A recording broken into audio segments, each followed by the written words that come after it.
শুনছেন রাতের রাজপুত্র, লেখিকা জিনিয়া চ্যাটার্জি। রৌনক হঠাৎ অনামিকাকে প্রচন্ড অবাক করে দিয়ে ওকে কোলে তুলে নিয়ে ঘোরাতে লাগলো, হৃদয় তোলপাড় করা হাসি হাসতে হাসতে। অনামিকা একটু জোরে বলে উঠল, রন কি করছো, পড়ে যাব।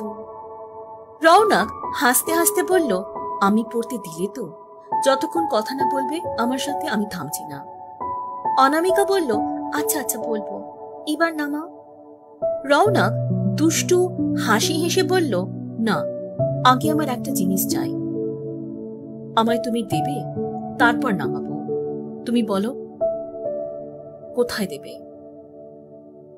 অনামিকা লজ্জায় লাল হয়ে গিয়ে বলল, খালি দুষ্টুমি। তারপর অনামিকা রৌনকের গালে নিজের ঠোঁট স্পর্শ করলো আবেশের সাথে এবং কিছু মুহূর্ত পরে বলল, এবার ছাড়ো, সবাই দেখছে। রৌনক নেতিবাচক মাথা নাড়িয়ে শান্ত স্বরে বলল, দেখো, দেখার জন্যই তো করছি, চলো এবার আইসক্রিম খেতে যাব, আর এইভাবে নিয়ে যাব তোমাকে। সবাই বুঝবে যে আমি আমার ভালোবাসার মানুষটিকে নিয়ে যাচ্ছি এমন ভাবে। অনামিকা বিস্মিত কণ্ঠে বলে উঠল, ভালোবাসার মানুষ? রৌনক মিষ্টি করে হেসে বলল, বাস আর একটু সময়ের অপেক্ষা, তারপর ঠিক বুঝতে পারবে আমি কি বলতে চাইছি। অনামিকার কেন জানি না মনে হচ্ছিল ওকে ভালোবাসে, কারণ রৌনক বারবার নিজের ব্যবহারে ফুটিয়ে তুলছে ওর ভালোবাসাকে। যদিও অনামিকার ভাবনা সঠিক কিনা তা বুঝতে পারছিল না, কিন্তু আগামীকাল সমস্ত প্রশ্নের উত্তর নিশ্চয় পেয়ে যাবে। তাই নিজের ভাবনাকে স্তব্ধ করে সেই মুহূর্ত উপভোগ করার চেষ্টা করল। অনামিকা রৌনকের বুকে মাথা রেখে বলল, আমি জানতাম না তুমি এত সুন্দর গান করো, যদিও আগে কখনো শোনার সৌভাগ্য হয়নি। আমার জন্য গেয়েছো বুঝি? রৌনক মিষ্টি করে হেসে বলল, একদম ঠিক ধরেছ, তোমার জন্য। কিন্তু আমি শুধু গান তো গাইনি, তুমি আমার মনে কতটা জুড়ে রয়েছ সেটাই বুঝিয়ে দিলাম। অ্যানা, জানো, সঙ্গীত কিন্তু মনের ভেতরে কোনো না কোনো অনুভূতি প্রকাশ ঘটায়। তোমাকে বললেও তুমি বুঝতে পারছিলে না তুমি কতটা ইম্পর্টেন্ট আমার জন্য, তাই গানের মাধ্যমে বোঝানোর চেষ্টা করলাম যে আমার জীবনে তোমার জায়গা কতটা। অনামিকা এক মনে ওর কথাগুলো শুনে যাচ্ছিল। সত্যি প্রতি মুহূর্তে আরো বেশি করে ভালোবেসে ফেলছে রৌনককে। কিছু মুহূর্ত পরে আইসক্রিম শপটির সামনে পৌঁছলো ওরা দুজনে। গাড়ি থেকে বেরোলো ওরা দোকানটিতে প্রবেশ করার জন্য। তার পূর্বে রৌনক মিষ্টি স্বরে বলল, আমি কিন্তু তোমাকে আজ নিজের হাতে খাইয়ে দেব, কোনো বারণ কিন্তু শুনবো না। অনামিকা লাজুক স্বরে বলল, কিন্তু সবাই তো আমাদেরকে দেখবে আর ভাববে যে আমরা গার্লফ্রেন্ড বয়ফ্রেন্ড। রৌনক দুষ্টু হাসি হেসে বলল, ভাবতে দাও না, আমার কিন্তু কোনো অসুবিধা নেই, বরং ভালোই লাগবে যদি আমাদেরকে কাপল ভাবে। রক্তিম আভা ছড়িয়ে পড়ল অনামিকার সারা গালে। তারপর ফাঁকা জায়গা দেখে ওরা বসার পর অর্ডার দিল রৌনক। অনামিকা বলল, আমি প্রথমেই জায়গা এলাম, এর আগে কোনোদিনও আসিনি, কারণ আমি এত বড় বড় দোকানে আসা পছন্দ করি না। রাস্তার পাশে যে সমস্ত ছোট ছোট শপ থাকে তাদের থেকে আমি খেতে বেশি পছন্দ করি। তারা কিন্তু রিয়েলি ভালো খাবার বানায়, শুধু তাদের এত রোজগার হয় না বলে এমন বড় বড় দোকান করতে পারে না। রৌনক ওর কথা শুনে হেসে বলল, হ্যাঁ একদম, যখন আমি কলকাতায় গিয়েছিলাম, I love the street food, একটা আলাদা মজা আছে। রৌনক কলকাতার খাবারের অনেক প্রশংসা শুনলেও খেতে পারেনি, যেহেতু মনুষ্য খাদ্য ওদের স্বাস্থ্যের পক্ষে ঠিক নয়, তাই মিথ্যাটা ওকে বলতেই হলো। তারপর অনামিকার হাত নিজের হাতে নিয়ে এবং ওর চোখে চোখ রেখে বলল, কাল ভ্যালেন্টাইন্স ডে, আর আমি তোমার সাথে পুরো দিনটা কাটাতে চাই। অনামিকা সত্যি বিস্মিত হয়ে গেল কথা শুনে এবং বলল, আমার সাথে কিন্তু? রৌনক মুচকি হেসে বলল, কোনো কিন্তু নয়, আমি আমার ভ্যালেন্টাইনের সাথে সেই দিনটা কাটাবো। এবার তুমি বলো কাল কি করতে চাও? অনামিকা ভেবে পাচ্ছিল না ওর কি বলা উচিত। ভাবতে ভাবতে খাবার এসে উপস্থিত হলো ওদের সামনে। রৌনক মিষ্টি করে বলল, তুমি ভাবতে থাকো, ততক্ষণ আমি তোমাকে খাইয়ে দিচ্ছি। রৌনক ওকে আস্তে আস্তে খাইয়ে দিতে আরম্ভ করলো। কিন্তু মুহূর্ত পরে হঠাৎ অনামিকার জানালার বাইরের দিকে তাকিয়ে বলে উঠল, রন দেখো। রৌনক বাইরের দিকে তাকাতে দেখল বেশ কিছু শিশু কাঁচের জানলার বাইরে দিয়ে সবাইকে খেতে দেখছে। অনামিকা বলল, এদের থেকে মনে হচ্ছে এরা হয়তো ঠিক মতো খেতে পায় না। হঠাৎ ও টেবিলের ওপর আইসক্রিমগুলো নিয়ে দ্রুত বাইরে গেল এবং এক এক করে সমস্ত বাচ্চাদের হাতে সেগুলো তুলে দিল। রৌনক সত্যি আশ্চর্য হয়ে গিয়েছিল অনামিকার কার্যকলাপ দেখে। সত্যি ওর খুব গর্ব হচ্ছিল তখন। অনামিকা রৌনকের দিকে তাকিয়ে বলল, তুমি বলেছিলে না কাল কিভাবে আমি তোমার সাথে দিনটা কাটাতে চাই? কাল ভালোবাসার দিন। আর এই দিনটাকে যদি আমরা সবার সাথে ভাগ করে নিই। ভালোবাসা তো শুধু প্রেমিক প্রেমিকার মধ্যে হয় না, আমরা সবাইকে ভালোবাসতে পারি। তাই ভাবছিলাম এখানে যত পথ শিশু এবং তাদের পরিবার আছে এবং যে সমস্ত গরিব মানুষ খেতে পায় না, ঠান্ডায় নিজেকে আবৃত করার মতো যথার্থ পোশাকও পায় না, যদি আমরা কিছু করতে পারি তাদের জন্য। এবং এখানে তো অনেক অনাথ আশ্রম আছে যারা খুব একটা ডোনেশনও পায় না, তাদের যদি আমরা হেল্প করি ভালোবাসার পরিবর্তে, কিন্তু আমরা ভালোবাসা এবং আশীর্বাদ দুটোই পাব। আমার তো সবকিছু আছে, পরিবার, ঘর বাড়ি, ভালোবাসা। এবার তাদের সেগুলো দেওয়ার চেষ্টা করব। কিন্তু আমি এটা একা তো এতটা করতে পারবো না, তোমার সাহায্য লাগবে। তুমি কি করবে? অনামিকা কথা শেষ হবার সাথে সাথে রৌনক নিজের বাহুডোরে আবদ্ধ করে নিল ওকে। তারপর শান্ত স্বরে বলল, ইউ রিয়েলি আর অ্যামেজিং। সত্যি আমি খুব লাকি যে তোমার মতো কাউকে আমার জীবনে পেয়েছি, যার ভাবনা চিন্তা এতটা সুন্দর। নিশ্চয়ই আমি তোমাকে সাহায্য করব, কিন্তু একটা শর্ত। যা কিছু খরচা হবে পুরোটা পেমেন্ট আমি করব। তুমি কি কি কিনতে হবে বা কি কি দিতে হবে সবকিছু ডিসাইড করবে, তারপর বাকিটা আমি বুঝে নেব। অনামিকা দ্রুত বলে উঠল, কি অনামিকা, ঠিক না, তুমি পুরোটা একা কেন করবে? আমিও তোমাকে হেল্প করব। রৌনক নেতিবাচক মাথা নাড়িয়ে এবং মিষ্টি করে হেসে পড়ল, একদম না। তুমি এত সুন্দর আইডিয়া দিয়েছ, এবার সেটাকে ফুলফিল করার দায়িত্ব আমার। মানুষের সাহায্যে যদি না করতে পারলাম তাহলে ইউএসএ টপ বিজনেসম্যান হয়ে লাভ কি? আমি তো অর্থ শুধু নিজের জন্য উপার্জন করি না, সবাইকে সাহায্য করার জন্য করি। তা যদি মানুষের উপকারে আসে তাহলে তো আমার খুশি হওয়ার কথা। তাই আর কোনো কথা না, যেমন আমি বললাম পুরো পেমেন্ট আমি করব। অনামিকা হেসে বলল, তোমার সাথে আমি কথায় পেরে উঠব না। ঠিক আছে, তুমি যা বলবে তাই হবে। অনেক দেরি হয়ে যাচ্ছে, এবার বাড়ি যেতে হবে। রৌনক ইতিবাচক মাথা নাড়িয়ে বলল, হ্যাঁ অনেকটা দেরি হয়ে যাচ্ছে, কিন্তু তোমাকে আমি ঠিক মতো আইসক্রিম খাইয়ে দিতে পারলাম না। কি আর করা যাবে, অন্য একদিন নয় খাইয়ে দেব। অনামিকা হাঁটতে হাঁটতে বলল, আমি তোমাকে আগে একটু খাইয়ে দেব, তারপর বাকিটা আমি খাবো। রৌনক হেসে উঠল ওর কথা শুনে। সত্যি মাঝে মাঝে অনামিকা একদম ছোট্ট শিশুদের মতো আচরণ করে। রৌনক বলল, পুরো আইসক্রিমটাই তোমার, তুমি চাইলে শেয়ার করতে পারো, আর না চাইলে নয়। আমি কিন্তু কিছু মাইন্ড করব না।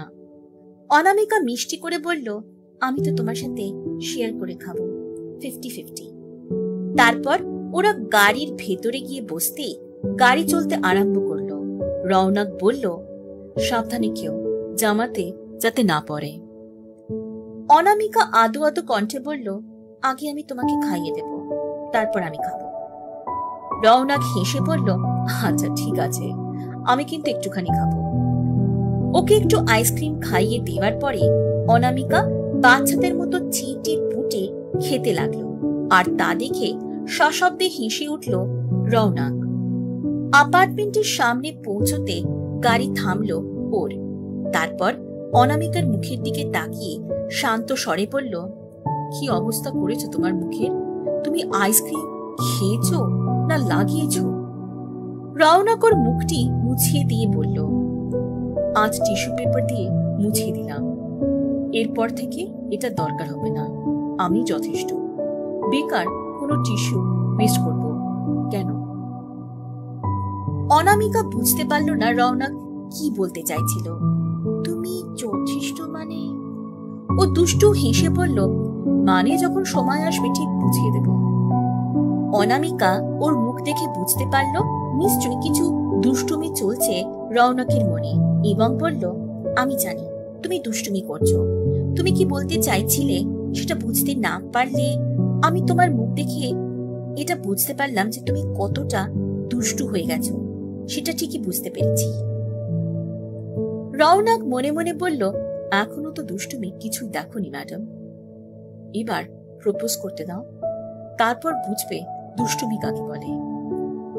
রওনাক ইতিবাচক মাথা নাড়িয়ে বলল, একটু তো হতেই হবে। তোমার লজ্জায় রাঙা মুখটা দেখার জন্য আমার খুব ভালো লাগে। তোমাকে, তোমার সবকিছু। অনামিকা হেসে বলল, আচ্ছা তাই বুঝি, ঠিক আছে, তোমার যখন ভালো লাগে তাহলে একটু দুষ্টুমি করতে পারো, কিন্তু বেশি একদম না। রওনাক আবারও ইতিবাচক মাথা নাড়িয়ে বলল, আজ্ঞে ম্যাডাম, এবার তাহলে যাওয়ার অনুমতি দিন। আমি তোমাকে আবার সকালবেলা নিতে আসবো। ওকে, রেডি হয়ে থাকবে। অনামিকা মাথা নেড়ে সম্মতি জানালো। তারপর ওকে গুড নাইট জানিয়ে প্রস্থান করলো সেখান থেকে। ঘরে ঢুকতেই জেনি অনামিকাকে বলল, রওনাকের সাথে ডেট কেমন গেল? অনামিকা অবাক কণ্ঠে বলল, ডেট? কি বলতে চাইছিস তুই? আমি ওর সাথে ডেটে কেন যাব? জেনি আবারও বলল, না, আমরা ভাবলাম তুই বলেছিলিস যে বাড়ি চলে আসবি, কোথাও যাবি না, কিন্তু আমরা বাড়ি পৌঁছে এতক্ষণ ওয়েট করার পরও যখন আসলি না, তখন ভাবলাম নিশ্চয়ই রওনাকের সাথে ডেটে গেছিস। আর এটা তো ভুল বা কিছুই না, মাঝে মাঝে ওরকম একটু যাওয়াই উচিত। অনামিকা নেতিবাচক মাথা নাড়িয়ে বলল, তুই শুধরাবি না।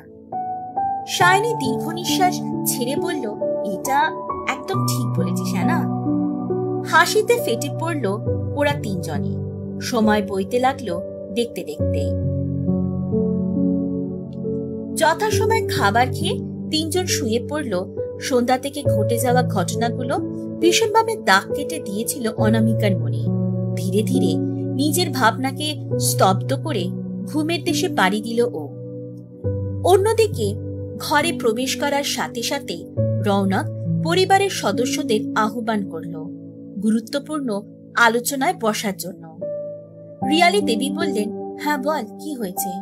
আমাদের হঠাৎ এভাবে ডাকলি?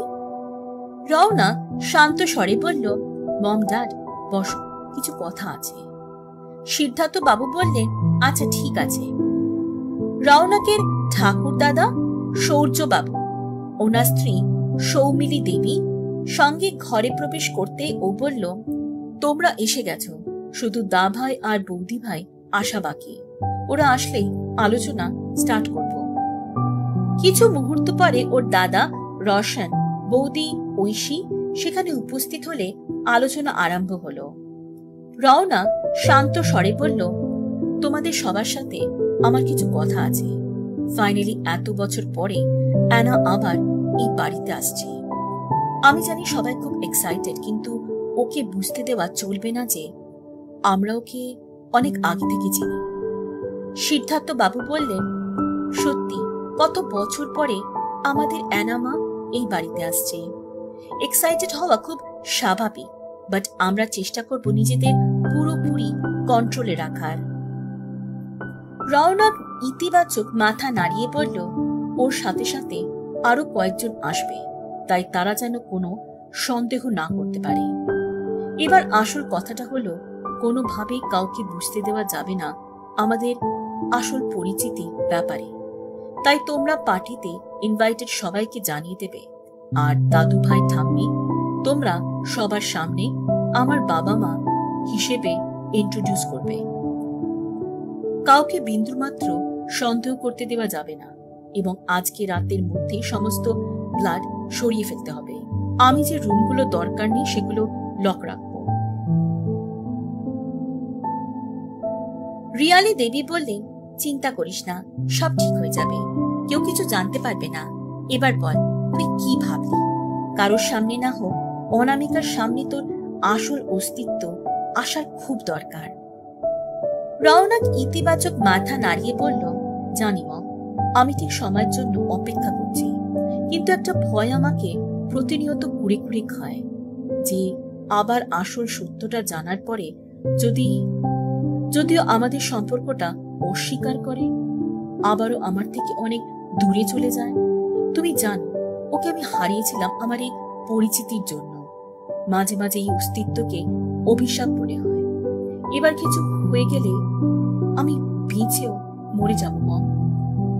রিয়ালি দেবী ওর মাথায় হাত বুলিয়ে দিতে দিতে বললেন, অনামিকা ওর অতীতের ব্যাপারে যখন জানতে পারবে, দেখবি কিভাবে আপন করে নেবে তোকে।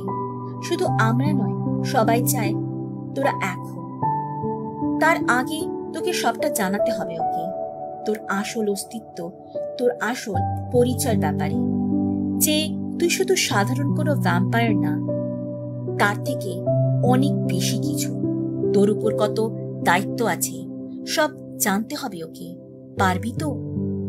রওনক মনে মনে বলল, পারতে আমাকে হবে। পরদিন ওদের কলেজ ছুটি থাকার দরুন শাইনি এবং জেনি ঘুম থেকে দেরি করে উঠলেও অনামিকা বেশ ভোরেই ঘুম থেকে উঠে গিয়েছিল, কারণ তাড়াতাড়ি রেডি হয়ে রওনকের সাথে বেরোনোর আছে ওর, এবং আজ অনেকগুলো গুরুত্বপূর্ণ কাজও আছে। বাচ্চাদের জন্য জামা কাপড়, খেলনা, খাবার সামগ্রী সমস্ত কিছু কিনতে হবে, এবং গরিব মানুষদের জন্য শীত বস্ত্র। তারপর সেগুলো তাদের হাতে তুলে দেওয়া। শুধু এখানেই শেষ নয়, সন্ধেবেলায় রওনকের বাড়িতে যে পার্টি আছে সেখানেও উপস্থিত থাকতে হবে অনামিকাকে।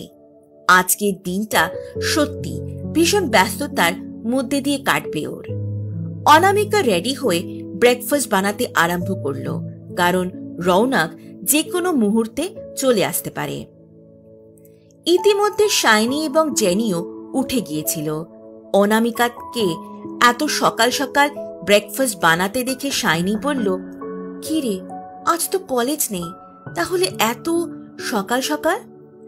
অনামিকা বলল, কাল তোকে বলেছিলাম না রওনকের সাথে বেরোবো, অ্যান্ড ও যখন তখন চলে আসতে পারে, আর আমি লেট হতে চাই না, তাই বানাচ্ছিলাম যাতে অন্তত কিছু একটা খেয়ে যেতে পারি।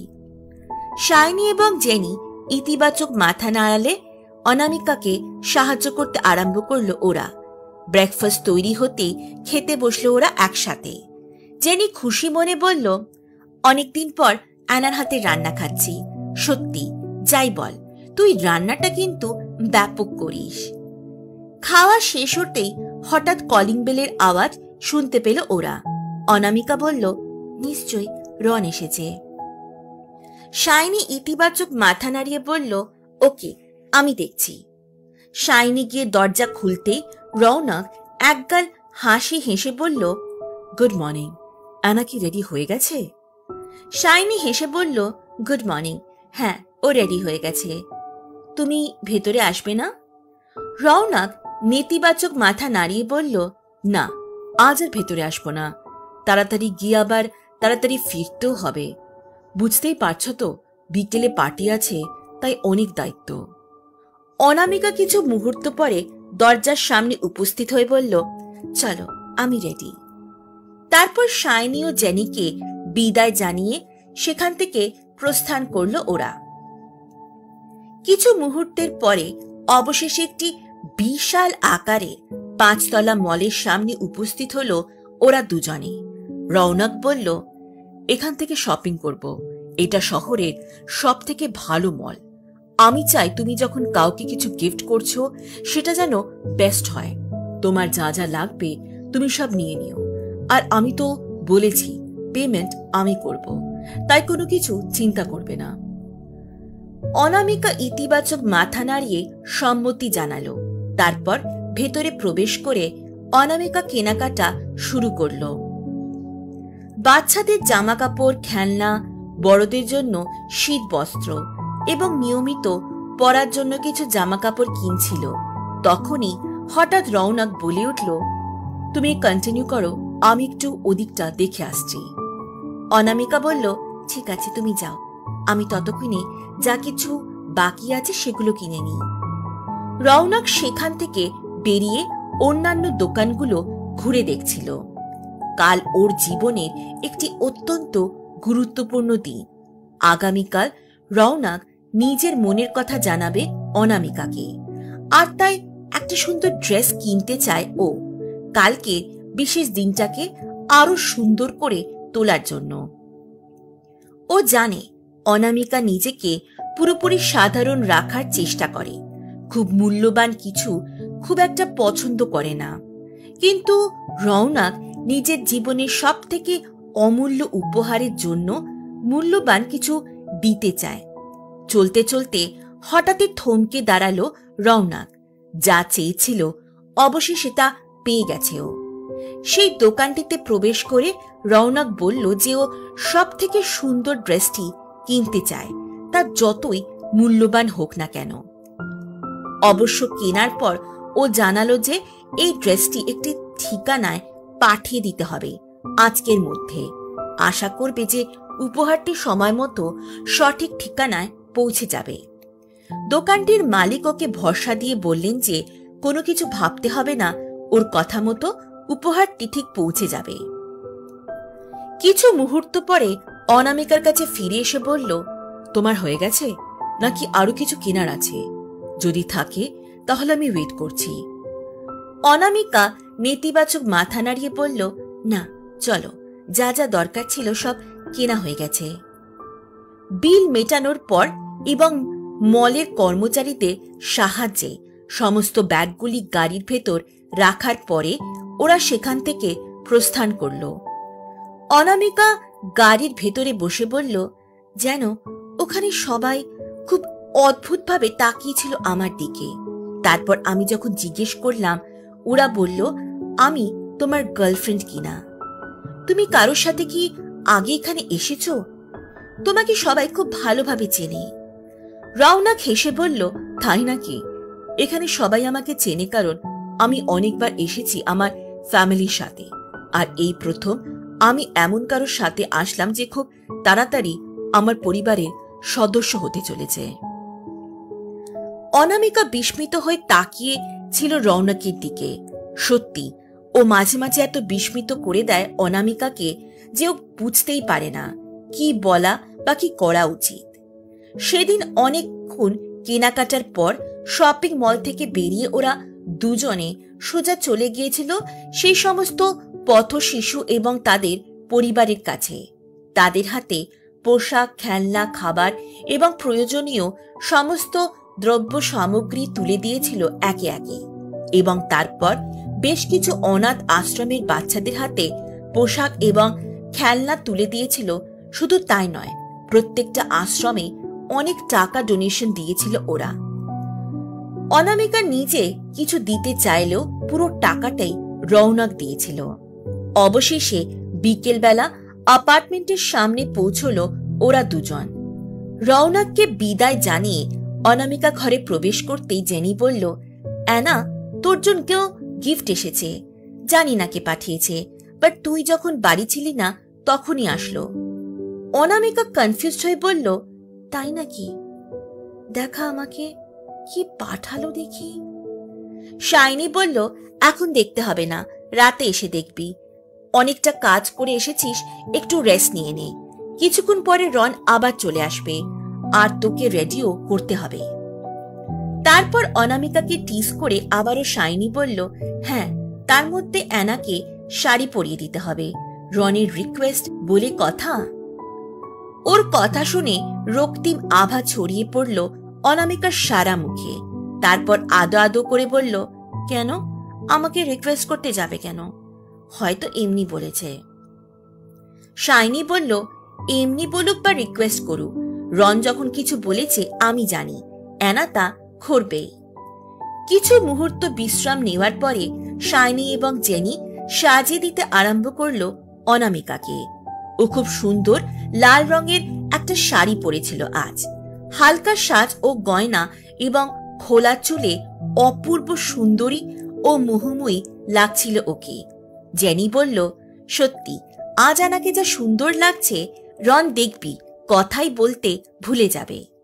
অনামিকা বলল, অনেক হয়েছে, আর লেগ পুল করতে হবে না, এবার তোরাও রেডি হয়ে নে। ওরা প্রত্যেকে রেডি হয়ে যাওয়ার পরে অপেক্ষা করছিল রৌনকের আসার, এবং ও যথাসময় উপস্থিত হয়েছিল অনামিকাদের অ্যাপার্টমেন্টের সামনে। অনামিকা, শাইনি এবং জেনির সাথে ভেতর থেকে বেরিয়ে আসতে রৌনক প্রচন্ড বিস্মিত হয়ে গেছিল। অনামিকাকে দেখে সত্যি চোখের পলক পড়ছিল না ওর, আর অনামিকারও এক দৃষ্টিতে তাকিয়েছিল রৌনকের দিকে। এতটাই সুন্দর লাগছিল ওকে আজ লাল শার্ট আর নীল জিন্সে। শাইনি গলা খাকরানি দিয়ে বলল, তোমাদের একে অপরকে ভালো করে দেখা হয়ে গেলে আমরা যেতে পারি? ওর কথা শুনে রৌনক সত্যি অপ্রস্তুত হয়ে গিয়েছিল, কিন্তু কোনো মতে নিজেকে সামলে নিয়ে বলল, তেমন কিছু না, আনাকে এত সুন্দর লাগছে যে আমি বুঝতেই পারছিলাম না যে কি বলা উচিত। আর হ্যাঁ, চলো তোমরা। শাইনি, জেনি এবং অনামিকার সাথে রৌনকের গাড়ির ভেতরে গিয়ে বসতেই গাড়ি চালাতে আরম্ভ করলো ও, এবং কিছুক্ষণ পরে সুবিশাল বাড়ির সামনে উপস্থিত হলো ওরা। রৌনক মিষ্টি হেসে বলল, আমরা পৌঁছে গেছি। ওরা গাড়ি থেকে বেরিয়ে আসতে জেনি অবাক কণ্ঠে বলল, এটা বাড়ি না রাজপ্রাসাদ? শাইনি ইতিবাচক মাথা নাড়িয়ে বলল, সত্যি বলেছিস, কি সুন্দর।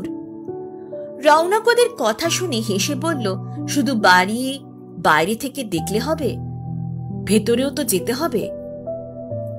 অনামিকা দরজার দিকে যেতে যেতে দেখল ওদের বাড়ির সমস্ত পরিচারকেরা অনামিকাদের মাথা নত করে অভিবাদন জানাচ্ছে।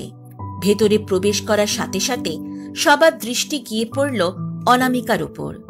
জেনি এদিক ওদিক তাকিয়ে বলল, ওয়াও, বাইরে থেকে ভেতরটা আরো সুন্দর, কি বলিস শাইনি? শাইনি ইতিবাচক মাথা নাড়িয়ে বলল, ঠিক বলেছিস, বাট এভাবে দেখিস না, সবাই আমাদের দেখলে খারাপ ভাববে। রৌনক ওদের দিকে তাকিয়ে বলল, চলো আমি তোমাদের আমার ফ্যামিলির সাথে ইন্ট্রোডিউস করিয়ে দিই। অনামিকা মিষ্টি করে হেসে মাথা নাড়ালো এবং বলল, সবাই এভাবে আমাকে দেখছে কেন?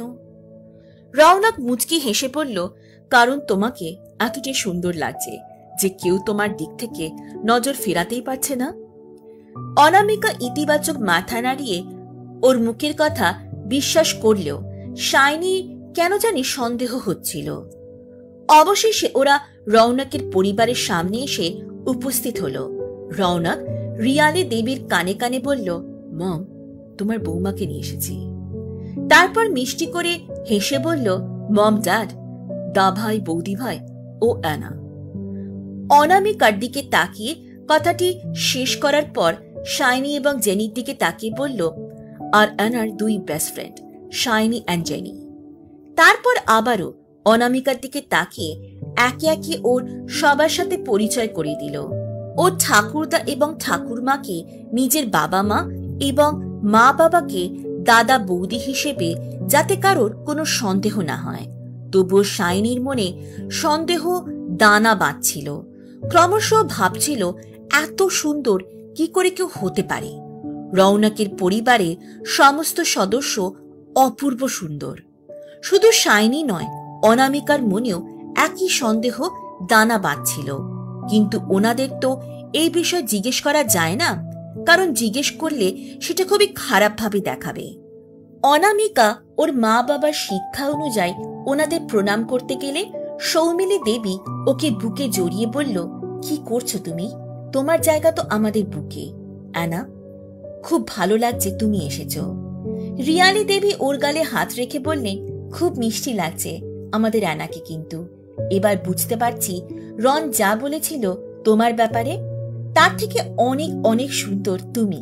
চলো আমরা বসে কথা বলি, আসো। জেনি, শাইনি, তোমরাও আসো। ওরা তিনজনের সম্মতি জানানোর পর বসবার জায়গায় গিয়ে বসতে রৌনক সুমধুর কণ্ঠে বলল, তোমরা কথা বলো, আমি দেখি বাকি সবাই এসেছে কিনা। আর হ্যাঁ না, একদম লজ্জা পাবে না কিন্তু, আমার পরিবার কিন্তু তোমারও পরিবার। অনামিকা মিষ্টি করে হেসে ইতিবাচক মাথা নাড়ালো। রিয়ালি দেবী বললেন, রন সারাক্ষণ শুধু তোমার ব্যাপারে কথা বলে, সত্যি তুমি ওর মনের কিন্তু পুরো জায়গাটা জুড়ে আছো। সৌমিনী দেবী হেসে বললেন, আমরা কিন্তু রৌনকের জন্য ঠিক এমন একটা মেয়ে খুঁজছিলাম। এখন মিষ্টি আমাদের বৌমা নয়, মেয়ে হয়ে আসলে সত্যি আমরা খুব খুশি হব। অনামিকা সত্যি খুব বিস্মিত হয়ে গেল। আমি? আন্টি, আপনি সত্যি বলছেন? সৌমিনী দেবী বললেন, আন্টি না, আমাকে মিমি ডাকবে, আমি খুব খুশি হব, বুঝেছ? রিয়ালি দেবী হেসে বললেন, অ্যানা, আমরা কোনো মিথ্যে বলবো না, তোমাকে আমাদের সত্যি খুব পছন্দ লেগেছে। আর আর আমাকে ভুলেও দি ভাই ডাকবে না, আমাকে মামুনি বলবে, ঠিক আছে? অনামিকা ইতিবাচক মাথা নাড়ল।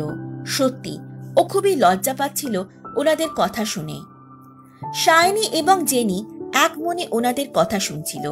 সত্যি ওরা খুব খুশি এত সুন্দর একটা পরিবার অনামিকা পাবে সেটা ভেবে, কিন্তু তার সাথে সাথে অনেক প্রশ্ন আনাগোনা করছিল শাইনির মনে। ও মনে মনে বলল, আমার এনাদের দেখে সত্যি ভীষণ ডাউট লাগছে। রনের মমটার এতটা ইয়াং, ইভেন আমাদের মা বাবাকেও এতটাও ইয়াং লাগে না। আর সত্যি কোনো মানুষ এত সুন্দর হতে পারে? সবকিছুতে এনারা পারফেক্ট। আর অ্যানার সাথে এমনভাবে কথা বলছে যেন ওনাদের অনেক দিনের পরিচিত। প্রথম দিনের পরিচয়, এতটা ভালোবাসা, এতটা আন্তরিকতা, কিছু তো একটা ব্যাপার আছে। শাইনি অনামিকার দিকে তাকিয়ে বলল, তুই ওনাদের সাথে কথা বলে আয়, আমরা দেখি বাকিরা এসেছে কিনা। অনামিকা মাথা নাড়িয়ে সম্মতি দিল। কলেজের সবাইকে স্বাগত করার পর রৌনক দেখল জেনি এবং শাইনি অন্যদের সাথে কথা বলছে। ও বলল, তোমরা চলে এলে যে? শাইনি ধীরে ধীরে বলল, তোমার হবু গার্লফ্রেন্ড তার হবু শ্বশুর বাড়ির সদস্যদের সাথে কথা বলছে, ওনাদের একটু স্পেস দেওয়ার দরকার, তাই তুমি যাও, আমরা এখানে ঠিক আছি। রৌনক ইতিবাচক মাথা নাড়লে অনামিকার কাছে গিয়ে দেখল ও রিয়ালি দেবীর পাশে বসে খুশি মনে কথা বলছে ওনার সাথে। রৌনক হেসে বলল, খুব ভালোই তো গল্প চলছে, তা কি কি কথা হচ্ছে আমি একটু শুনি। অনামিকা নেতিবাচক মাথা নাড়িয়ে মিষ্টি করে বলল, এটা আমার আর মামুনি সিক্রেট, তোমাকে বলবো না, তাই না মামুনি? রিয়ালি দেবী ওর মাথায় হাত বুলিয়ে দিতে দিতে বললেন, একদম ঠিক বলছি অ্যানা, আমাদের কথার মাঝখানে একটুও ঢুকবি না, বুঝেছিস? রৌনক বাচ্চাদের মতো করে বলল, আমাকে এখন থেকে দূরে সরিয়ে দিচ্ছ? Not fair. ওর কথা শুনে প্রত্যেকে সশব্দে হেসে উঠল। অনামিকা এবং রৌনক খুব উপভোগ করছিল সুন্দর মুহূর্তগুলো। হঠাৎ কারোর আওয়াজে সামনের দিকে দৃষ্টি নিক্ষেপ করতে মুহূর্তে গম্ভীর হয়ে গেল রৌনকের মুখ। শুধু তাই নয়, ওখানে উপস্থিত সকলেই বেশ গম্ভীর হয়ে গিয়েছিল। হঠাৎ ও অনামিকাকে নিজের বাহুডোরে আবদ্ধ করে নিয়ে সেই অজানা ব্যক্তিটির দিকে তাকিয়ে বলল, কি চাই তোমার? অনামিকা সামনের দিকে তাকাতেই একজন অতি সুদর্শন ব্যক্তিত্বকে দেখতে পেল। অজানা ব্যক্তিটি বলল, আমার সাথেও আলাপ করিয়ে দে, তোর প্রিয় বান্ধবী অ্যানার। রৌনকের বন্ধন আরো শক্ত হয়ে উঠল। অনামিকার মুখের দিকে তাকিয়ে একটু গম্ভীর স্বরে বলল, তুমি শাইনি আর জেনির কাছে যাও, ঠিক আছে?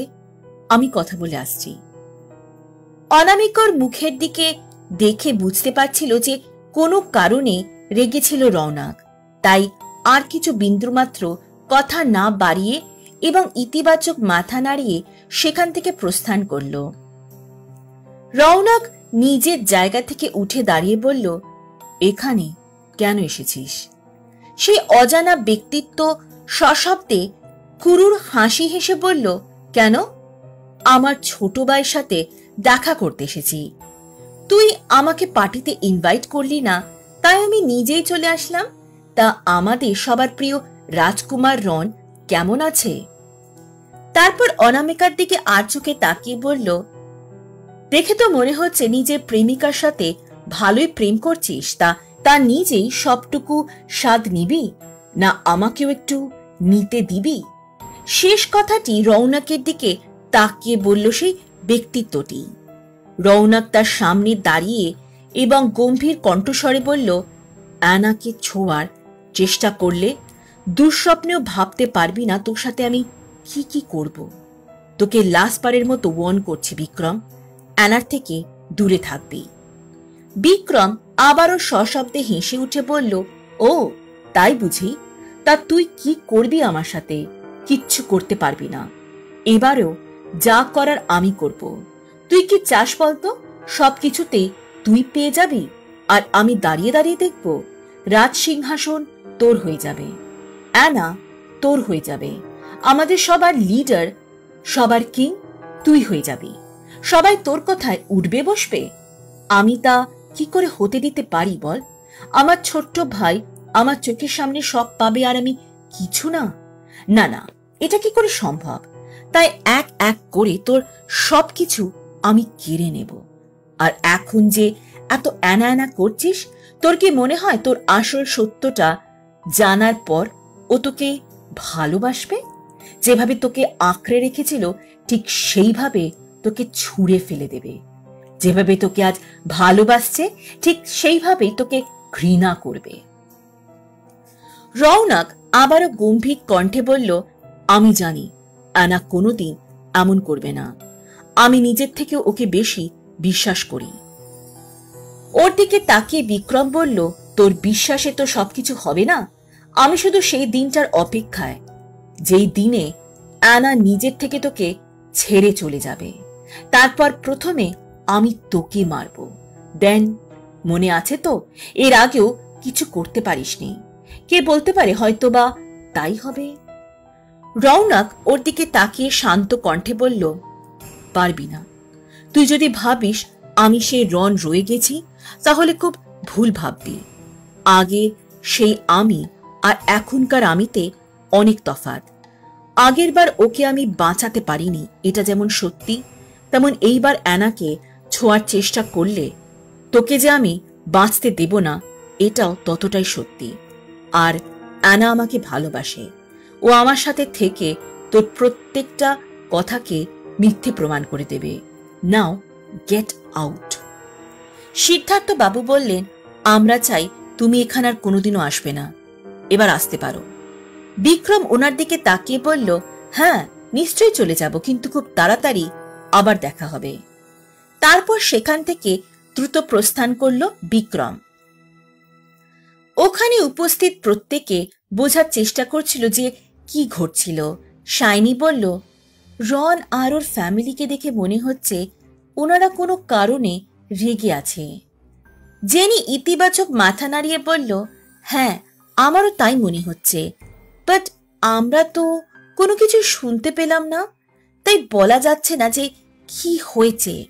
অনামিকা বলল, এটা ওনাদের ফ্যামিলি ম্যাটার, আমাদের এই বিষয় না ভাবাই ভালো। অনামিকা চিন্তিতভাবে রৌনকের দিকে তাকিয়েছিল। এর আগে এত গম্ভীর রূপে ওকে কখনো কোনোদিনও দেখেনি। বিক্রমের সেখান থেকে প্রস্থান করার কিছু মুহূর্তের মধ্যে রৌনকও সেই রুম থেকে বেরিয়ে গেল। রিয়ালি দেবী আটকানোর অনেক চেষ্টা করল, কিন্তু ও কথা শুনল না। অনামিকা মনে মনে বলল, রন কোথায় চলে যাচ্ছে পার্টি ছেড়ে? তারপর শাইনিদের দিকে তাকিয়ে বলল, তোরা এখানে দাঁড়া, আমি আসছি। শাইনি জিজ্ঞেস করল, কিরে কোথায় যাচ্ছিস?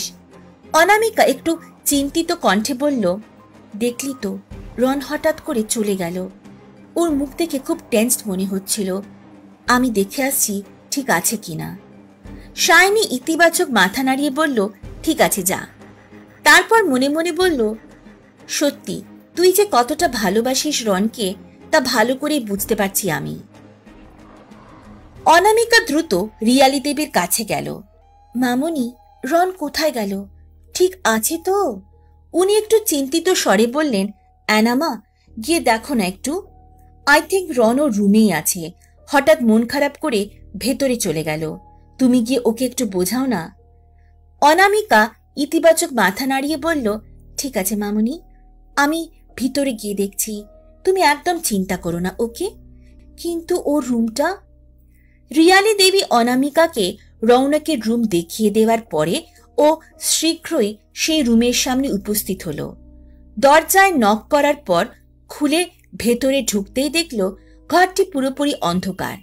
অন্ধকারে কোনো রকমে হাতড়ে হাতড়ে সুইচ খুঁজে পেয়ে আলো জ্বালাতেই দেখল রৌনক বিছানার এক প্রান্তে মাথা নত করে বসে আছে। অনামিকা ধীরে ধীরে ওর পাশে গিয়ে বসে হাতে হাত রাখতে রৌনক ওর দিকে তাকালো। অনামিকা শান্ত স্বরে বলল, কি হয়েছে? হঠাৎ ওভাবে চলে আসলে আর রুমের লাইট অফ করে বসেছিলে? আমাকে বলবে না কি হয়েছে?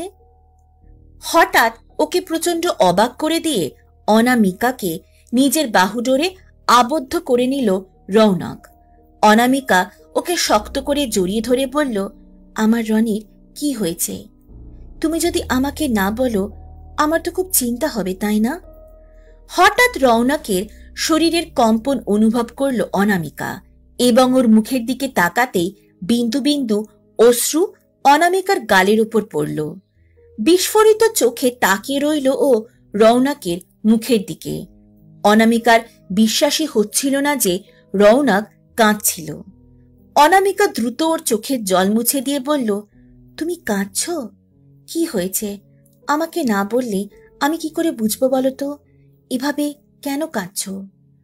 রৌনক ওর চোখের দিকে তাকিয়ে বলল, আনা বলো না, তুমি কোনোদিন আমাকে ছেড়ে যাবে না তো? আমি থাকতে পারবো না তোমায় ছেড়ে। প্লিজ আমাকে কোনোদিনও ছেড়ে যেও না। অনামিকা সত্যি অবাক হয়ে গিয়েছিল ওর কথা শুনে। তারপর শান্ত স্বরে বলল, আমি তোমাকে বলেছি তো কোনোদিন তোমাকে ছেড়ে যাব না। তাহলে কেন বলছো? অ্যানা সারা জীবন রনের সাথেই থাকবে, এভাবে রনকে আগলে রাখবে। তারপর অনামিকা ওর হাত দুটো শক্ত করে ধরে বলল, আমি যখন একবার তোমার হাত ধরেছি তাহলে তো সারা জীবনের জন্য ধরে রাখবো। এই হাত কোনোদিন আমি ছাড়বো না, বুঝেছ?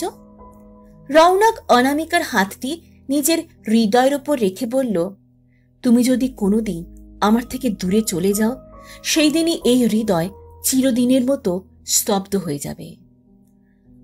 অনামিকা দ্রুত নিজের হাতটি রৌনকের ঠোঁটের উপর আলতো করে রেখে বলল, না এভাবে বলবে না আর কখনো, কিন্তু তাহলে আমি কিন্তু কোনোদিন আর কথা বলবো না তোমার সাথে, একদম আড়ি করে দেব।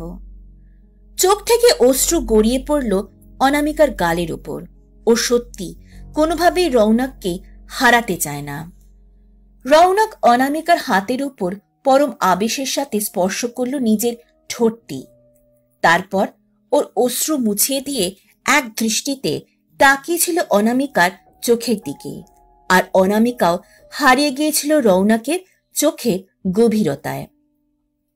তারপর একটু একটু করে ওর একদম কাছে চলে আসলো রৌনক এবং আলতোভাবে নিজের ঠোঁটটি স্পর্শ করল অনামিকার নরম ঠোঁটের উপর পরম আবেশে। আবারও বিস্ফোরিত হয়ে গেছিল অনামিকার চোখগুলি। মুহূর্তে হৃৎস্পন্দন বেড়ে গেছিল ওর। সত্যি আশা করেনি এমন কিছু করবে রৌনক, কিন্তু অনামিকাও ধীরে ধীরে নিজের চোখ বন্ধ করে হারিয়ে গেল রৌনকের ভালোবাসায়। অনামিকা ওর স্পর্শে কেঁপে উঠেছিল এবং শক্ত করে খামচে ধরেছিল রৌনকের জামাটা। এবার বুঝতে পারল ভালোবাসা স্পর্শ কতটা মধুর হয়। কিছু মুহূর্ত পর ধীরে ধীরে অনামিকার ঠোঁট জোড়া মুক্ত করল ও নিজের দখল থেকে। রৌনক নিজের কার্যকলাপে নিজেই বিস্মিত হয়ে গেছিল এবং রক্তিম আভা ছড়িয়ে পড়েছিল অনামিকার সারা মুখে। রক্তিম মুখটাকে রৌনকের বুকের মাঝে লুকিয়ে নিল ও। রৌনক আবার অনামিকাকে নিজের বাহু জোরে আবদ্ধ করে বলল, আই এম রিয়েলি সরি। তোমার খুব খারাপ লেগেছে তাই না? অনামিকা আলতোভাবে রৌনকের ঠোঁটের উপর নিজের আঙুল রেখে বলল, একটু না। তুমি তেমন কোনো ভুল তো করনি যার জন্য সরি বলছো, আর আমি একটুও কষ্ট পাইনি, একটু রাগ করিনি। অনাবিল হাসি ফুটে উঠল রৌনকের মুখে। তারপর অনামিকা নিজের 2 হাত আলতো করে ওর গালের উপর রেখে বলল, আর কোনোদিন এভাবে কাঁদবে না, বুঝেছ? আমার খুব কষ্ট হয় তোমাকে এভাবে কাঁদতে দেখলে। আমিও তোমার হাসি, তোমার আনন্দের কারণ হয়ে থাকতে চাই। এবার চলো সবাই আমাদের জন্য। কিছু মুহূর্ত পরে সেই রুমে এসে ওরা উপস্থিত।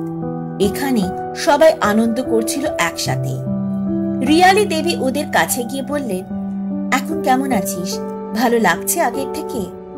রৌনক ইতিবাচক মাথা নাড়িয়ে বলল, আমি ঠিক আছি এখন, একদম চিন্তা করো না। আর কিছু ভুল ভেবেছিলাম তা ভেঙে গেছে। রিয়ালি দেবী রৌনকের কানে কানে বলল, আমি জানতাম অ্যানা ঠিক পারবে তোর মন ভালো করতে, তাই তোকে পাঠিয়েছিলাম। হঠাৎ ছোট দুটো হাত পিছন থেকে জাপটে ধরল রৌনককে। ও পিছনের দিকে তাকিয়ে মিষ্টি হাসি হেসে বলল, এই তো আমার প্রিন্সেস চলে এসেছে। রিয়ালি দেবী হেসে বললেন, অনেকক্ষণ ধরে খুঁজছিল তোকে, খালি বলছিল কাকাই কোথায়। রৌনক ছোট্ট বাচ্চা মেয়েটিকে নিজের কোলে তুলে বলল, এই তো আমি চলে এসেছি। এবার আমি, তুমি আর অ্যানা দিদি গল্প করব। ওকে পিহু শোনা? পিহু মিষ্টি স্বরে বলল, কাকাই তুমি বলেছিলে কাকিমণিকে আনবে। তারপর অনামিকার দিকে তাকিয়ে বলল, ওই তো তোমার কাকিমণি চলে এসেছে। অনামিকা ছোট্ট মেয়েটির কথা শুনে অবাক কণ্ঠে বলল, কাকিমণি মানে আমি তোমার কাকিমণি নয়? পিহু আবারও মিষ্টি করে বলল, না না, তুমি জানো না, তুমিই আমার কাকিমণি, কাকাই আমাকে বলেছে, তাই না কাকাই? রৌনক ওর দিকে তাকিয়ে মিষ্টি করে হেসে বলল, একদম প্রিন্সেস, ঠিক বলেছে। তাহলে তুমি তোমার কাকিমণির সাথে গল্প করো। পিহুকে নিচে নামিয়ে দিতেই ও অনামিকার হাত ধরে বলল, চলো তোমাকে কাকাইয়ের রুম দেখাবো, আর অনেক গল্প করবো আমরা। অনামিকা সত্যি বুঝতে পারছিল না যে কি ঘটছিল। বাচ্চা মেয়েটা যখন ওকে কাকিমণি বলছিল, তখন অনামিকার মনে হচ্ছিল বাচ্চা মেয়েটা হঠাৎ ওকে কাকিমণি ডাকতে গেল কেন? তার মানে কি রৌনক ওকে ভালোবাসে? এবং মিষ্টি বাচ্চা মেয়েটির মুখের ওপর ও না করতে পারল না, তাই বাচ্চাটার হাত ধরে রৌনকের রুমে এসে উপস্থিত হলো এবং বিছানার উপর বসে বলল, হ্যাঁ বলো, তোমার আমার সাথে কি কথা আছে? পিহু আদো আদো কণ্ঠে বলল, তোমার কাকাইয়ের রুম কেমন লাগলো? আর তুমি কবে আমার কাকাইকে বিয়ে করবে বলো তো? আমি তাই তুমি তাড়াতাড়ি আমাদের সাথে এসে থাকো।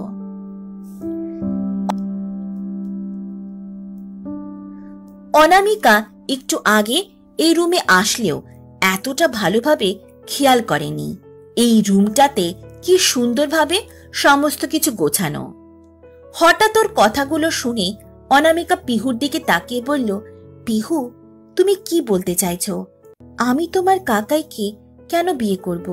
তোমার কাকাই তো আমাকে না অন্য কাউকে ভালোবাসে। অনামিকা ভেবেছিল যে ওর মাথায় যে প্রশ্ন ঘুরপাক খাচ্ছিল তা সোজাসুজিভাবে না জিজ্ঞেস করে যদি ইনডাইরেক্টলি জিজ্ঞাসা করা যায় তাহলে ও নিশ্চয় উত্তর পেয়ে যাবে। তাই ও নিজের ভাবা মতোই কিছুতে পিহুর সামনে মানতে চাইছিল না যে রৌনক ওকে ভালোবাসতে পারে। পিহু খিলখিলিয়ে হেসে উঠে বলল, না না, একদম না, কাকাই তোমাকেই ভালোবাসে আর আমরাও তোমাকে খুব ভালোবাসি। অনামিকা নেতিবাচক মাথা নাড়িয়ে বলল, না না, আমাকে না, আমার মতো দেখতে একজনকে ভালোবাসে। পিহু আবারও মিষ্টি করে হেসে উঠে বলল, তুমি সত্যি খুব বোকা। সে তোমার মতো কি করে দেখতে হবে, সে তো তুমি। আমরা সবাই জানি কাকাই তোমাকে নিজের থেকেও অনেক বেশি ভালোবাসে আর চায় তোমাকে এই বাড়িতে বউ করে আনতে। তোমার বিশ্বাস না হলে তুমি জিজ্ঞেস করতে পারো, আনসার পেয়ে যাবে। আমি কিন্তু একটুও মিথ্যে বলি না। আমরা সবাই তোমাকে সত্যি খুব ভালোবাসি। এই কথা শুনে অনামিকা সত্যি খুব বিস্মিত হয়ে গেছিল। রৌনকের পরিবারের আপ্যায়ন, ওর ভালোবাসার স্পর্শ, আর এখন পিহুর এই সমস্ত কথা ওর বারবার মনে হচ্ছে সেই মেয়েটি অনামিকায়, যাকে ভালোবাসার কথা রৌনক বারবার বলে এসেছে। এখন শুধু রৌনকের মুখে প্রশ্নের উত্তরটি জানার জন্য অপেক্ষা করে আছে ও। কিছুক্ষণ পর অনামিকা পিহুর হাত ধরে আবারও সেই পার্টিতে এসে উপস্থিত হলো। ওর বলা কথাগুলি ভেবে যাচ্ছিল অনামিকা এক মনে। পিহুর ওকে কাকিমণি ডাকা, রৌনকের রুমে নিয়ে যাওয়া। প্রথম থেকে অনামিকার সন্দেহ হচ্ছিল, কিন্তু তাও নিশ্চিন্ত হওয়ার জন্য পিহুর সামনে কিছুতেই মানছিল না রৌনক অনামিকাকে ভালোবাসে। রৌনক অনামিকা এবং পিহুর সামনে উপস্থিত হয়ে ওদের দিকে তাকিয়ে বলল, তা কথা বলা হলো তোমাদের? পিহু ওকে জড়িয়ে ধরে বলল, হ্যাঁ কাকাই, অনেক কথা বললাম।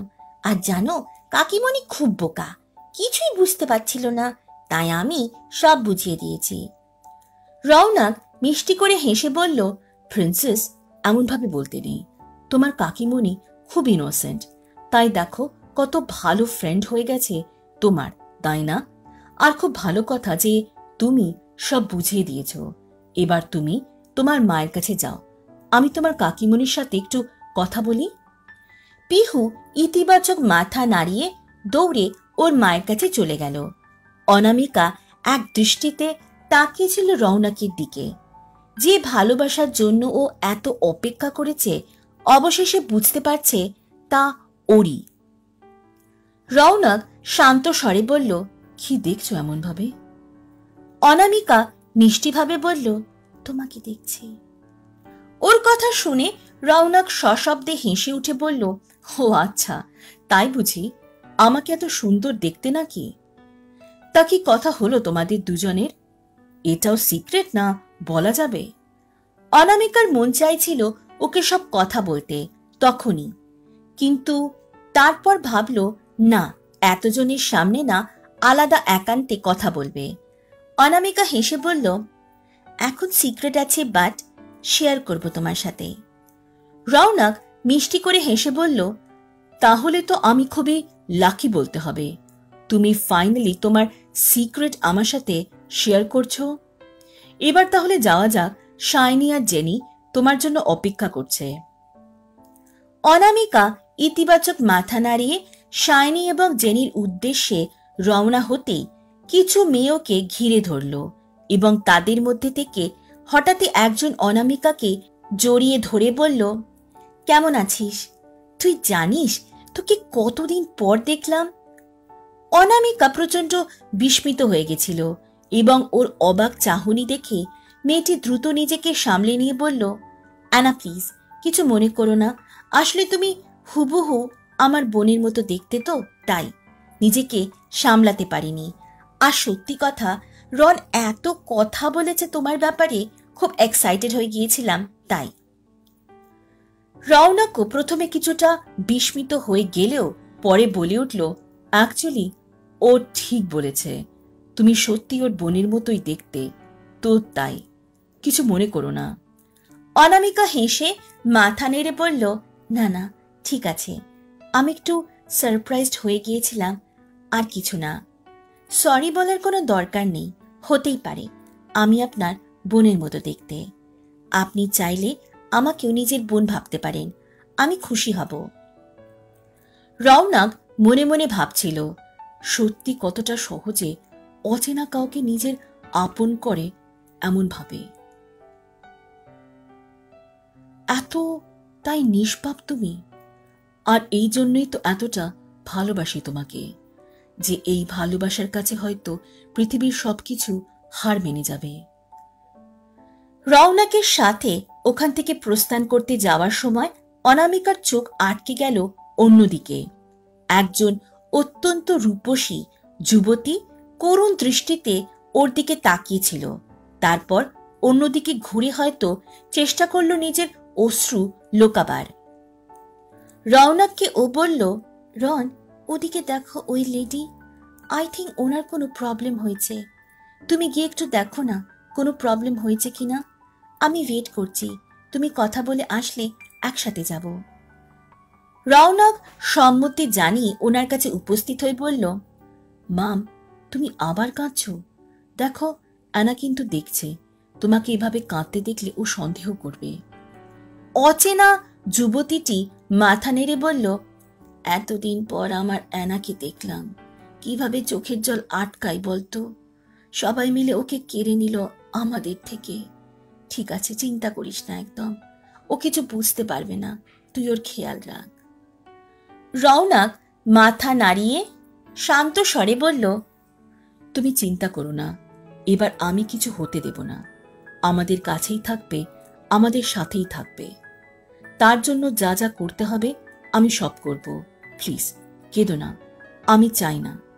শুধু অ্যানা তো নেই, ওর সাথে বাকি সবাই রয়েছে। আর ওরা কোনোভাবে যদি বুঝতে পারে আমরা ওকে আগে থেকে চিনি, তাহলে সেটা যে ঠিক হবে না। তুমি তো জানো, মানুষের মনে সন্দেহ জাগতে বিন্দুমাত্র সময় লাগে না। আমি তাহলে আসছি, ঠিক আছে? তারপর রওনাক অনামিকার কাছে ফিরে আসতে অনামিকা চিন্তিত কণ্ঠে বলল, কি বলল? উনি ঠিক আছেন তো? রওনাক মুচকি হেসে বলল, হ্যাঁ, উনি ঠিক আছেন, তেমন কিছু না, তুমি চিন্তা করো না। এরা সবাই তোমাকে দেখে খুবই এক্সাইটেড, আর কিছুই না, চলো। অবশেষে ওরা জেনি আর শাইনির কাছে পৌঁছালো। শাইনি অনামিকার দিকে তাকিয়ে বলল, অ্যানাকে তো সন্ধ্যে থেকে খুঁজেই পাওয়া যাচ্ছে না, ও কিন্তু বিশাল বিজি। জেনি হেসে বলল, এবার একটু টাইম আমাদেরকেও দে, চল চল না, কিছু খেলি, সবাই মিলে এনজয় হবে। রওনাক সুমধুর স্বরে বলল, নিশ্চয়ই, খেলা যেতেই পারে, তোমরা ডিসাইড করো কি খেলবে। শাইনি, জেনি, অনামিকা এবং কলেজের বাকি ছাত্রছাত্রীরা মিলে ডিসাইড করলো যে ওরা ট্রুথ অ্যান্ড ডেয়ার খেলবে, এবং খেলাটা আরো ইন্টারেস্টিং বানানোর জন্য কেউ ট্রুথ আর ডেয়ার দিয়ে সিলেক্ট করার পরে অন্য যে কোনো কেউ তাকে কোনো প্রশ্ন জিজ্ঞেস করতে পারে বা ডেয়ার দিতে পারে। অনামিকা বারবারই এই খেলাটি অপছন্দ করে আর জানে ওর টার্ন আসলে শাইনি আর জেনিওকে রৌনকের ব্যাপারে জিজ্ঞেস করবে। অনামিকা প্রথমে ভাবল না করে দেবে, কিন্তু তারপর রাজি হয়ে গেল। কিছু মুহূর্ত পরে খেলা শুরু হলো এবং প্রথমে টার্ন শাইনি। ও মনে মনে বলল, বাহ, প্রথমেই আমি, ঠিক আছে, কি করা যাবে। শাইনি ডেয়ার নেওয়ার পরে অনামিকা হাত তুলল এবং বলল, আমি দেব। শাইনির বারবারই ইচ্ছে ছিল হোস্টিং করার, তাই আজ সন্ধ্যেতে না হয় তুই হোস্টিং কর, আর চাইলে পার্টনার নিতে পারিস, যাকে ইচ্ছে। শাইনি ইতিবাচক মাথা নাড়িয়ে জেনিকে নিজের পার্টনার করলে খেলাটাও এগোতে লাগলো সময়ের সাথে সাথে। কিছু মুহূর্ত পরে অনামিকার টার্ন আসলে ও ডেয়ার নিল, এই ভেবে যে যদি বেঁচে যায়। জেনি নিজের হাত তুলল, তারপর ওর কানে কানে বলল, তোকে এমন গান গাইতে হবে যা দিয়ে তুই রনকে প্রপোজ করবি, আর ও যদি বুঝতে পারে যে ডেয়ারটা কি ছিল তাহলে জিতে যাবি। লজ্জায় লাল হয়ে গেল অনামিকা এবং শাইনির দিকে তাকিয়ে বলল, তোরা সত্যি পারিস বটে, এই জন্যই গেমটা ভালো লাগে না। কোথায় ভাবলাম ডেয়ার নিয়ে বেঁচে যাব, কিন্তু হলো তার উল্টো। ঠিক আছে, করছি। জেনি সবার উদ্দেশ্যে বলল, অনামিকা এবার ওদেরকে খুব সুন্দর গান উপহার দিতে চলেছে। রওনাক হেসে বলল, এ তো খুব ভালো কথা, তোমার গান আমি কোনোদিনও শুনিনি। আমার কাছে পিয়ানো আছে, তুমি চাও তাহলে পিয়ানো বাজিয়ে গান গাইতে পারো। অনামিকা ইতিবাচক মাথা নাড়ানোর পর রওনাক ওকে খুব সুন্দর পিয়ানোটির সামনে উপহার দিতে চলেছে। রওনক হেসে বলল, এ তো খুব ভালো কথা, তোমার গান আমি কোনোদিনও শুনিনি। আমার কাছে পিয়ানো আছে, তুমি চাও তাহলে পিয়ানো বাজিয়ে গান গাইতে পারো। অনামিকা ইতিবাচক মাথা নাড়ানোর পর রওনক ওকে খুব সুন্দর পিয়ানোটির সামনে নিয়ে গেল। কয়েক মুহূর্ত কাটানোর পরে অনামিকা দীর্ঘশ্বাস নিয়ে সুর তুলতে লাগলো পিয়ানোতে এবং রওনকের দিকে তাকিয়ে অতি সুমধুর কণ্ঠে গান গাইতে লাগলো ও। তুমি হাসলে আমার ঠোঁটের হাসি, তুমি আসলে জোনাকি রাশি রাশি, রাখি আগলে তোমার অনুরাগে, বলো কিভাবে বোঝাই ভালোবাসি। সব চিঠি সব কল্পনা জুড়ে রং মিশে যায় রুক্ষ দুপুরে, সেই রঙেই তোমাকে আঁকি। আর কিভাবে বোঝাই ভালোবাসি? হ্যাঁ, প্রাণ দিতে চাই, মন দিতে চাই, সবটুকু ধ্যান সারাক্ষণ দিতে চাই তোমাকে, তোমাকে। করতালির আওয়াজে অন্যদিক চোখ ফেরাতেই দেখল ওর গান শুনে সবার মুখে অনাবিল হাসি ফুটে উঠেছে এবং রওনকেরও মুখে প্রশংসার হাসি দেখতে পেল। ধীরে ধীরে অনামিকার কাছে এসে ও বলল, গানের মাধ্যমে আমাকে প্রপোজ করলে বুঝি? অনামিকা ইতিবাচক মাথা নাড়িয়ে কিছু বলতে যাওয়ার আগে রওনক আবারও বলল, আমি কিন্তু বুঝে গেছি, শাইনি তোমাকে ডেয়ার দিয়েছিল, তাই না? সত্যি তুমি কিন্তু অপূর্ব গান গাও, আর প্রতি মুহূর্তে তুমি আমাকে আরো অনেক বেশি করে ভালোবাসতে বাধ্য করছো তোমাকে।